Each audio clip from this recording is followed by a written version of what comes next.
కార్తీక పురాణము 10వ అధ్యాయము అజామేలుని పూర్వజన్మ వృత్తాంతము. మరల జనక మహారాజు వశిష్ఠుని గాంచి, ఓ మునితిలక, ఈ అజామేలుడు పూర్వజన్మంబున ఎవరు? ఈ జన్మమున ఇట్టి దుష్కృతము నరించెను.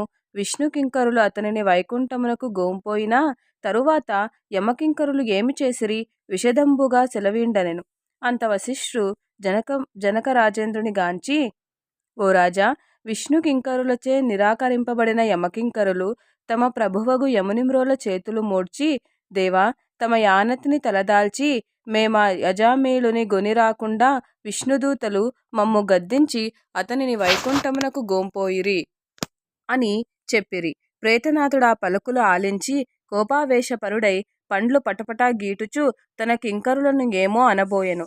కాని అంతలో విష్ణుదూతలు తగినంత కారణము లేనిదే వారినేల గోంపోదురని దివ్యదృష్టితో ఆలోచించి, వీడి అవసాన కాలమున అన్యోపదేశముగానైనా నారాయణ నామస్మరణ చేసినందువల్ల వారు కొనిపోయినరని తెలుసుకొనెను. మహాపాతకుడైనను అవసాన కాలమున నారాయణ నామోచ్చరణ గావించి పుణ్యాత్ముడగును.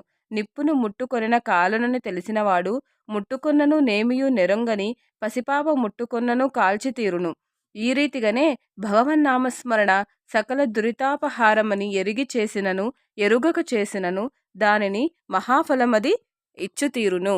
అజామేలుడు తొల్లిటి పుట్టువునందు మహారాష్ట్ర దేశములో నొక శివాలయమున అర్చకుడు. అతడు సౌందర్య ధన మదంబుచే మత్తెక్కి నిరంతరము మాయాధపాణియై యుండువాడు. మరియు శివధానాపహరణుడు. స్నాన సంధ్యా అనుష్ఠాదులను వర్జితుడు. ఒక్కనాడైనా దేవునిని అర్చింపలేదు. దుష్టులతో విచ్చలవిడిగా విహారించువాడు. శివునికి ఎదురుగా పాదంబులను సాచి పరుండువాడు. ఆ దుష్టునకొక పేదపారుని భార్యతో సంబంధం ఏర్పడినది. ఆమె మిగుల రూపవతి. భర్త పేదవాడగుటచే ఆమెను ద్రవ్య వస్త్రాదులచే సంతోష పెట్టలేకపోయెను. అతడు ఊరూరు తిరిగి భిక్షమెత్తి ఏదో ఒకవేళ ఇంటికి చేరువాడు. ఒక దినమున ఆ పేదబాపడు ఎటకో పోయి యాచించి కొంత సంభారమును తెచ్చి అలసి ఇంటికి వచ్చెను. నాకు ఆకలి బాధ ఎక్కువగా ఉన్నది, తొందరగా వంట చేయమని భార్యను పిలిపించి చెప్పెను. ఆ కులట మనస్సు తన విటకానియందే నిలిపి భర్తకు ఉత్తరువు చెప్పక దాహమునకు ఉదకమైనా నీయక నిర్లక్ష్యముగా ఊరకుండెను. దానికతడు కోపోద్రిక్తుడై దుడ్డుకర్రతో ఆమెను కొట్టెను. ఆమెయు ఆ కర్ర లాగుకొని భర్తను మూడింతలుగా మోదెను. అతడు చేయునది లేక వేరొక గ్రామమునకేగి బిచ్చమెత్తి జీవించుచు ఇంటి మాట తలపెట్టక కాలము గడుపుచుండెను. ఆ జారిని భర్త లేచిపోవుట కించుకేని విచారింపక ఆ రాత్రి స్వేచ్ఛగా భుజించి తమలము సేవించి సింగారించుకొని ఒక రజకుని ఇంటకేగి నిన్ను మోహించి వచ్చితినని తెలిపెను. అంతవాడు, అమ్మా, మీరు అగ్రకులజులు, నేను నీచకులజుడను, నేనిట్టి పని చేయ అంగీకరింపనెను. ఆమె తన కోరికను ఈడేర్చుమని బ్రతిమాలుచుండెను. వాడు తానెంత నీచకులమున నీతివృత్తిచే జీవింపుచున్నను ఇట్టి చెడుపని నేను చేయజాలనుచుండెను. ఇంతలో ఆ గస్తీ తిరుగువారి యజమాని అటకు వచ్చి ఆమెను కోపముతో నదిలించి బెదిరించెను.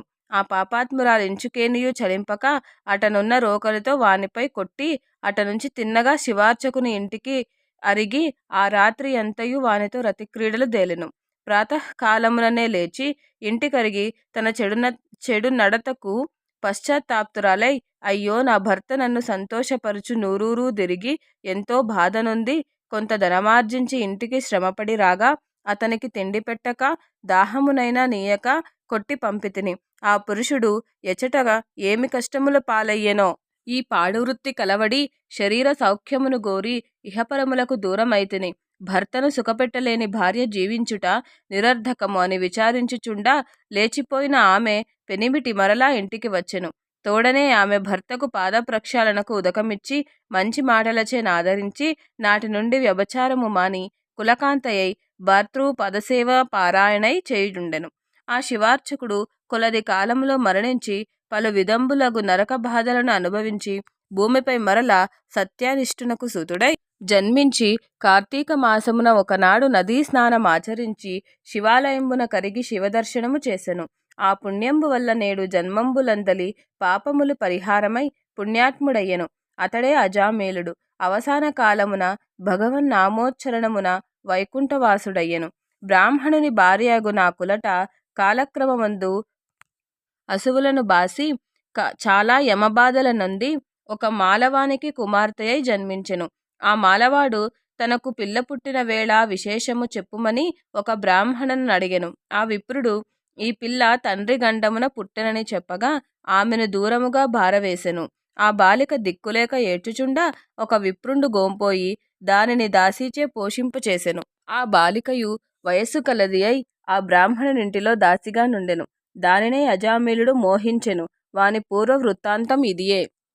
ఎప్పుడునూ పవిత్ర హృదయముతో భగవంతునిని ధ్యానించక హరికథలను ఆలింపక ఎన్ని ప్రాయశ్చిత్తములను చేసుకొనునను మానవుని పాపములు అంతరింపవు. భగవద్భక్తులు అందరకును మోక్షము కరతలామలకము. ఈ కార్తీక మాసమున చేసిన ధర్మము సూక్ష్మమైనను ఫలము అనంతము. శక్తి కలిగియుండియు ఏదియూ చేయని వారు అన్నీ నరక బాధలను పొందుదురు. ఈ కార్తీక మహత్యమును నిర్మల చిత్తముతో చదువువారు వినువారు కూడా వైకుంఠ వాసులగుదురు. స్కాందపురాణ మందలి కార్తీక మహత్యమున 10వ అధ్యాయము సమాప్తము.